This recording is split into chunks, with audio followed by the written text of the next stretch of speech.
What's going on, everybody? It's Alex from Feelgood Guitars, aka Copacetic Customs. I just wanted to make a quick video showing off this absolutely gorgeous guitar that I just finished up. This one is a Type 2 Dreamweaver based on the fabled Fender Marauder. This is the kind of more normal version. The other version, as you know, has 4 hidden pickups underneath the pick guard. Got my own personal Type 1 here that it's absolutely my favorite guitar I've ever played. But I digress. This is cool, but right now, this thing this thing is absolutely insane. The customer, Sonny, wanted a copper sparkle finishes. It's looking a little more gold right now on the camera, but it's rest assured it's very coppery sparkle kind of vibe. The base coat is actually it's called liquid copper, I believe, and it's actually classed as a metallic pink, even though it looks pretty much like a bronze copper kind of thing. So I thought that would be cool to kind of give it, to kind of inch it a little more towards the pinkish copper vibe. With the bronze flakes on top, it just turned out spectacular in my opinion. It's very hard to get these finishes nice and smooth and level. I do charge a little bit more for these, but in my opinion, it's very worth it. I mean, they are these finishes it's impossible to really, the camera is not really doing it justice right now, but I mean, it just absolutely glimmers and dances under the light. These sparkle finishes are a labor of love, but they're quite rewarding. Getting down to the further custom details, there are a ton on this guitar. We really like to go the extra mile. We're a full custom shop. We can do any weird idea that you bring to us within reason, as long as our abilities allow.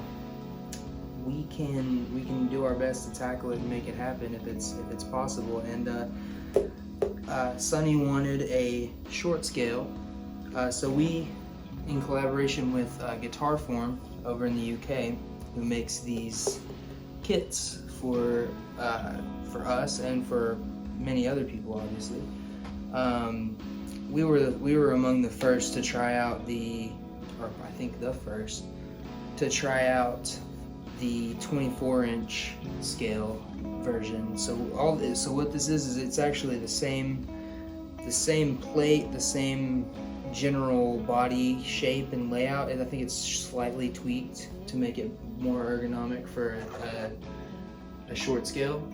But the bridge is moved onto the pick guard. Pickups are moved a little bit up, little more narrow spacing between the pickups. Nothing that crazily affects tone or anything. Yeah, so then you have just basically this is the same plate, so you just have these little screws that come here. I think they look very nice. I don't think they even stick out. I mean, you probably didn't even notice it until I said something. But yeah, so this is the traditional, the standard Type 2 vibrato. Now what this is actually just a Mustang style dynamic vibrato transplanted onto a custom plate. And it was kind of necessary to keep the same plate because the Mustang vibrato, the springs have to be in the same place. Redesigning the plate would to get the bridge onto it, it would have messed all of this area up. So this is all out of necessity. But the Mustang vibrato is my favorite of Leo's vibrato designs, although it is admittedly the most frustrating to set up. So a lot of people don't love them, but I think it's quite rewarding when you get it set up correctly. They just have this very like fluttery, responsive, light touch type of thing that I just have not really ever been able to replicate in a Jazzmaster, Jaguar type tremolo. I mean, those can get pretty light and fluttery, but this is just nothing compared to the light touch of this. That's why the Mustang has always kind of been my favorite guitar. So it's kind of by extension that the Marauder is going to be one of my favorites as well, or the Dreamweaver. You know, because it's got kind of all my favorite things. This one, these are tone hatch, flat pole, strat pickups. They sound amazing. Aluminum covers to you know, just kind of match with the crazy the crazy chrome thing that we've got going on here. 5-way switch, so strat style switching with the, you know, of course I had to get the funky huge telly switch tip on there. White knobs. Again, this is all according to the customer's specs. He picked out exactly what he wanted. This is a simplified control plate down here, the lower, so we don't have the kill switch. There's normally 5 of these Moog style rocker switches down here. If you don't want to bother with all that, you think it's unnecessary and you don't want the phase switching options, bam, throw a 5-way, or if you got 2 pickups, a 3-way, you know. There's also options for blank switch plates for any of these.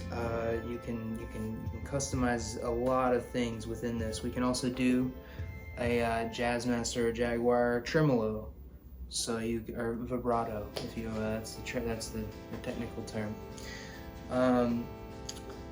But yeah, so it's kind of limitlessly customizable.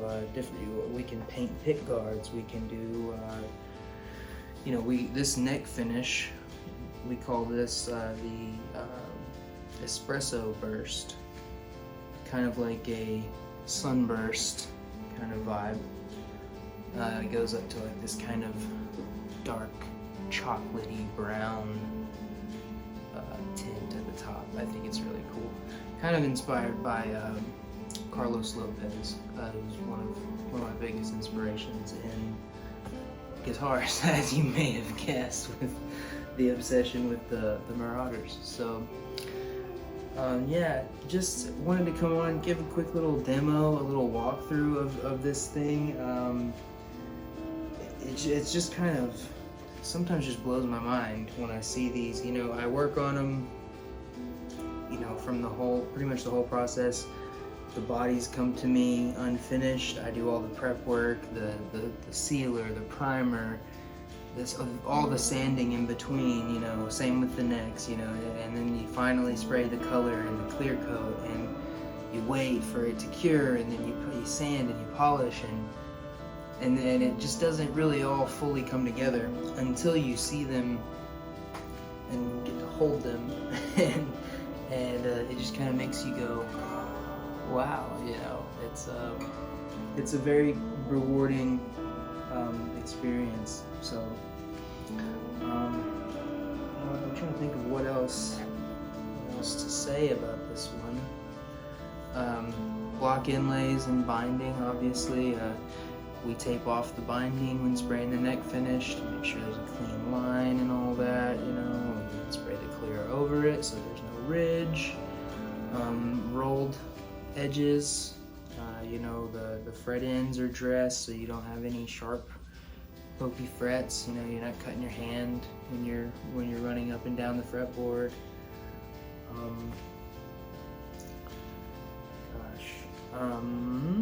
Oh, this is another thing. So because of the Mustang vibrato being onto, you know, this not being on a plate where the bridge is in the normal position, the standard Mustang vibrato arm doesn't quite fit your hand would be like right down here below the bridge, and it's not comfortable. So this is actually a standard Jazzmaster style vibrato arm, but I probably can't see it. I cut it down. I just chopped it right off and filed it and sanded it smooth to get it at the right, what I think is the right hand height for ease of use, you know. And that, you know, that's something that, you know, you can move it up and down. It's not set to that, but it was the way it was stock. A Jazzmaster tremolo arm goes much deeper into the collet than it would into a cigar tube like this. So it was kind of necessary, in my opinion, to cut it down a little bit. I only cut like that, probably that much off, you know.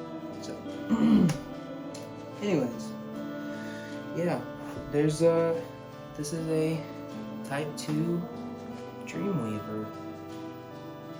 So without further ado, here is the demo.